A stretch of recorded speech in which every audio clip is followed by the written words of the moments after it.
Hey everyone, Mike Harmsworth here with harmsworthelectric.com. Don't you hate people telling you, don't try this at home?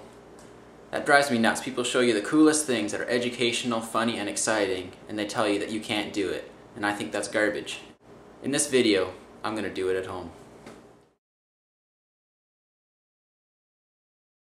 Okay, so a few of the things you're going to need. You need hot dogs, buns, a few of your favorite condiments, 2 forks, and jumper cables. Now I realize there are many dangers to cooking a hot dog with electricity. From being electrocuted to eating a hot dog, every step of this process is trying to kill you. The more you know about electricity and getting an electrical shock, the more you'll see that this video is completely ridiculous as to why someone would want to cook this way. How you get a shock is by creating a pathway between both sides of your plug. If you look at a receptacle, power comes out one side into the plug through your appliance, back out the other side into the other end of the receptacle. So if you plug something in, let's say your fingers, you're going to get a shock. If you touch one side of the plug and your mom touches the other side and you don't touch each other or anything else, you're not going to get shocked. As soon as you create that pathway between both ends of the plug, that's when you feel the shock. So I'm going to demonstrate creating that bridge using this hot dog. This will cook the hot dog, and it would also cook your finger or any part of you if you were to electrocute yourself, so please be careful.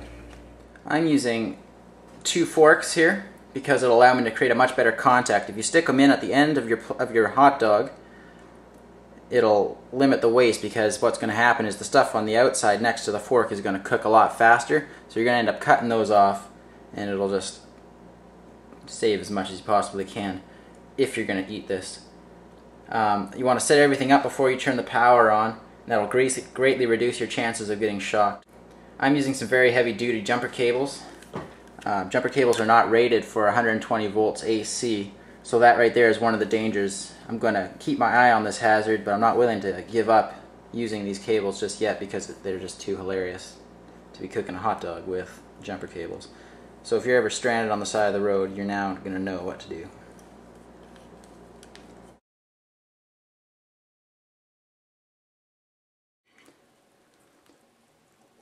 So now the hot dog is live, and you can hear, I don't know if you can hear it, but it's kind of sizzling a little bit. Ooh, got a little bit of a shock there.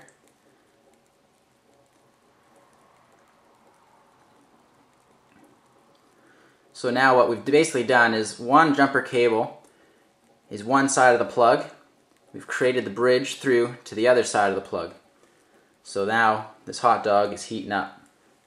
Have you ever bit into a hot dog that wasn't fully cooked? I'm sure you have and can remember how disappointing it is. Electricity cooks from the inside out, so it really isn't an issue here. Just another reason to cook with electricity, I guess. It's also a great solution if you can't start the barbecue.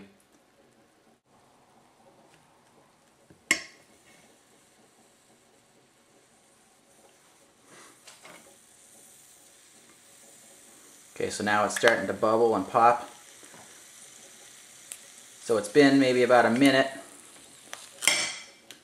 Pretty sure that this hot dog is done. Gently remove the cables and unplug your cord.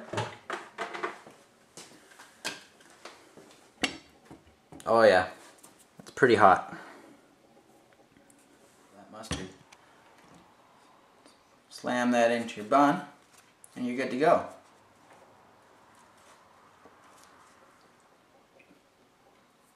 Not bad. Okay, so we cooked a hot dog, and it was fun. Probably not something you're going to do every day. It's a little bit impractical, but here I'm going to share with you some tips that will save you electricity when you're just in your kitchen cooking, no matter what meal it is. First thing that the hot dog showed us was cooking it fast. We were able to cook that hot dog in under 1.5 minutes. If we were going to boil that hot dog, we would have had to heat the hot dog, the pan, and the water. So that we're heating 3 things is going to take a lot longer. We're paying for all that electricity. There's just no point. So if you're going to be cooking a hot dog on a frying pan, use an appropriate size frying pan. You're not going to pay to heat up that extra real estate that's not being used on your oven. Same with using the right rings for the job. You got your different size elements. If you're just cooking 2 hot dogs, get a small pot, small pan, small element. Paper heat is another concept that will save you lots of electricity. Every time you preheat your oven, so if you're cooking five dinners a week and you're preheating your oven for 5 days of the week, you're paying the electricity for all that preheat. If you double up on your meals, if you cook Monday and Tuesday's meals on Monday, using that same heat, you've already preheated the oven, just pop Tuesday's meal in there if it works out for it to have it prepared early in advance. You're saving that preheat and you're not paying for that. So it's just a little bit more economical. Same way you can open your oven after you're done cooking, let that heat billow out into the kitchen, and you can heat your kitchen given the time of year that it's probably going to be enough that you might be able to adjust your thermostat down a little bit, which will save you money.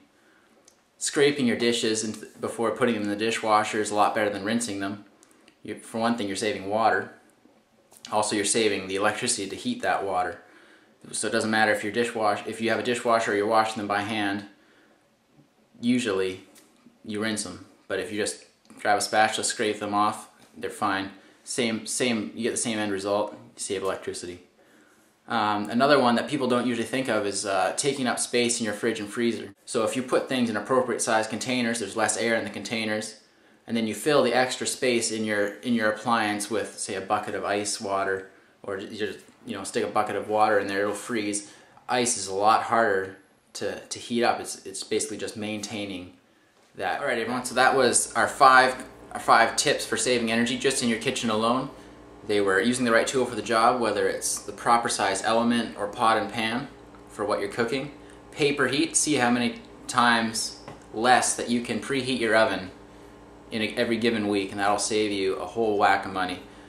Reuse the heat, open up your oven, let the heat come into the kitchen. Scrape your dishes, don't rinse them, save on water and on electricity for heating the water. And fridge and freezer space, just be conscious of, is there lots of air space in your fridge and freezer, or is it filled with something that's going to help your appliance keep itself cool? This is just a test video to get up onto our website, harmsworthelectric.com.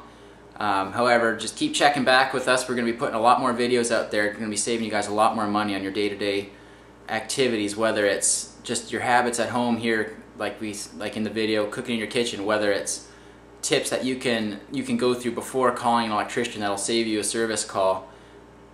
We're just going to be focused on giving you guys free information on how you can save some money. So keep checking back with us. Go visit harmsworthelectric.com, check out the new site, submit a story if you're happy with the work we've done for you, and we'd much appreciate it. I think there's even a contest on there that will go. I think you basically submit a story, enter a draw, and then you can win some gas or something like that, which is ironic because we're electricians. So anyway, thanks for watching. Talk to you guys later. Bye.